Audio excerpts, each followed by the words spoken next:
Hi everybody. Hi everybody. Hi everybody. Hi everybody. Hey everybody. Hey everybody. Welcome to this week's weekly roundup. Hi everybody. Welcome to this week's weekly roundup. We're back in my office again, and I think we're gonna, now that the weather's a little nicer, try to bop around to different areas of the city buildings like we did before. So I have a little list, not quite as long as some, but we'll get right to it. So I wanted to provide an update about Sharp Corner Park. We had another really good week of meetings about planning for Sharp Corner Park, and I was super excited to be able to start picking out, benches and tables. We're taking good care to ensure that a lot of these spaces are accessible to people with all abilities. So it's been an exciting development to see that project continue to come to life. We're still narrowing in on an August completion date for that space. So hold us to it because we're doing our best to make sure that we can meet that timeline. The Chalk Walk was downtown yesterday, and I just have to say thank you so much to the Watertown Arts Council for organizing it.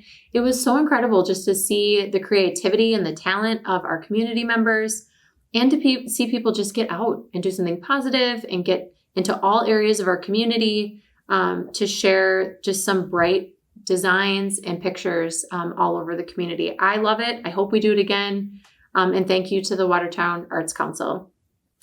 4th of July festivities continue to be planned. I actually have a meeting this afternoon with some folks, and we're working on providing some of those, what that additional element will be for us this year. I shared last week we will be doing the 4th of July fireworks. So I think what's probably best is if you follow us here through this video, whether you watch it through cable or you watch it on YouTube or you watch it on Facebook, I would encourage you to follow our page on Facebook. I think that's going to be the easiest way for us to share those updates about the 4th of July.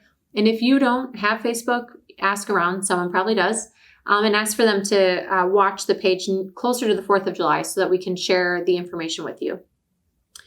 I have a few things about COVID. So I shared that we're doing 2-week touch points on a lot of the topics that haven't completely returned to its previous state. And one of those pertains to activities at the senior center. So we met yesterday for our 2-week touch point, and we are opening up a very limited amount of services at the senior center to our senior population, acknowledging that they fall into that kind of vulnerable population category. So we will be doing, allowing up to 5-person limit for both of these activities, and they require reservations and obviously maintaining social distancing. But we will be allowing some walking activities, which there's a group of walkers that go there, and limited exercise machines. So if you are someone or you know someone that typically participates in those activities, have them give a call to the senior and community center.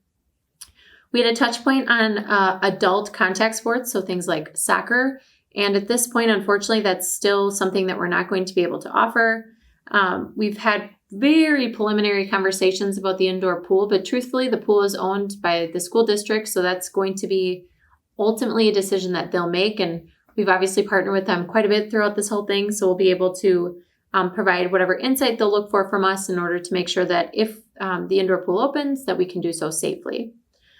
The last item is we had a touch point on the large tournaments out at Brantcourt Park. Those are still going to be suspended through July. The reasons for that are honestly just the sheer volume of people. There can be, 500 kids just playing, not even counting spectators. So thousands of people coming from all over the region makes it very, very difficult for us to do contact tracing if we need to. And contact tracing is one of the few continued and sustained aspects of helping to contain the spread of the coronavirus. So that is not something that we're going to be able to do in July.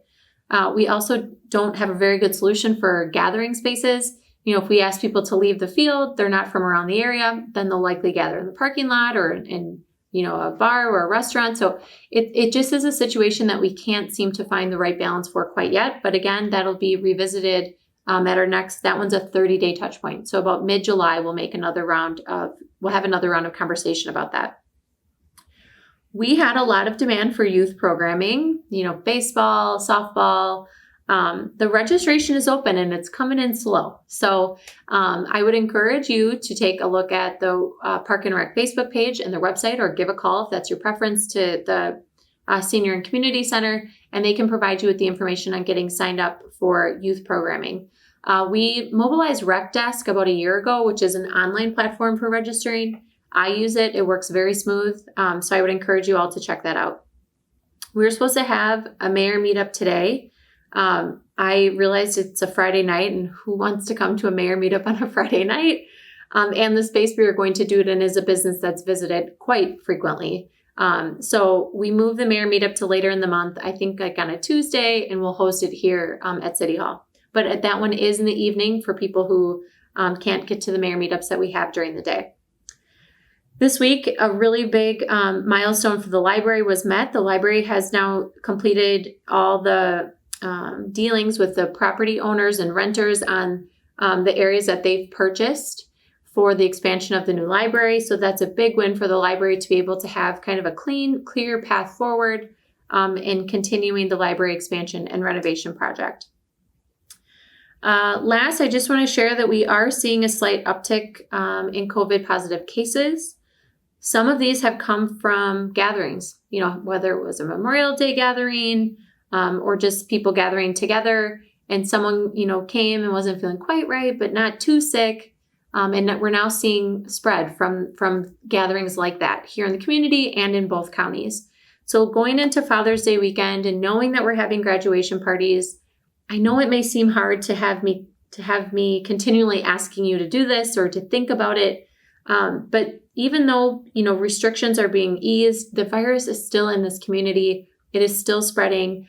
This last week, we saw the highest number of active cases that we have in the entire time that we've been dealing with the pandemic here in Watertown. So I would just encourage you to maintain, 6 feet of social distancing, put out tons of hand sanitizer, be consistent about hand washing. If you are even marginally ill, we've had people that have the sniffles that tested positive for COVID. And then we've had people that could barely breathe test positive for COVID. So we have that spectrum, and it's really on us to remember that the spectrum of symptoms is very, very wide, and it's incumbent on us to have the willpower to make the right decision. So I would just encourage you to think about Father's Day events or graduation or any other type of gathering with COVID in mind. So maybe it's, food that's already on an individual plate versus having a big bowl that people stick their hands into. Just simple things like that to consider. Last, I just want to wish a happy Father's Day to all the fathers in our community and grandfathers and stepfathers and foster dads and any guardians serving in that father capacity for children in our community. The impact that fathers have on kids is so profound and so statistically proven to be profound that I am thankful for all of the dads in our community. I would encourage you to get out in the community. I know the weather's not supposed to be the best, but the Octagon House tours are open, and I know they're doing a special deal for dads that come with children. Obviously, we still have our kayak rentals. Get out before the rain comes and check out all the amazing artwork in our downtown. And while you're there, check out the new banners. The Art on Main banners have gone up, and those are pretty remarkable. So it's a good opportunity to get downtown and see some unique things that we don't always have. If you're into Watertown Rocks, I know we have quite a caterpillar that's growing in the front bed of City Hall. And I know there's tons of new businesses that are popping up in our community, which is such a great sign that we are on the right path. So there's a lot of exciting things happening, and it's really just about us sharing that as the message. And I am proud that we're able to do that this week, and hopefully we will next week as well, and many weeks after that. So with that, have a good weekend. Happy Father's Day, and we'll see you back next week.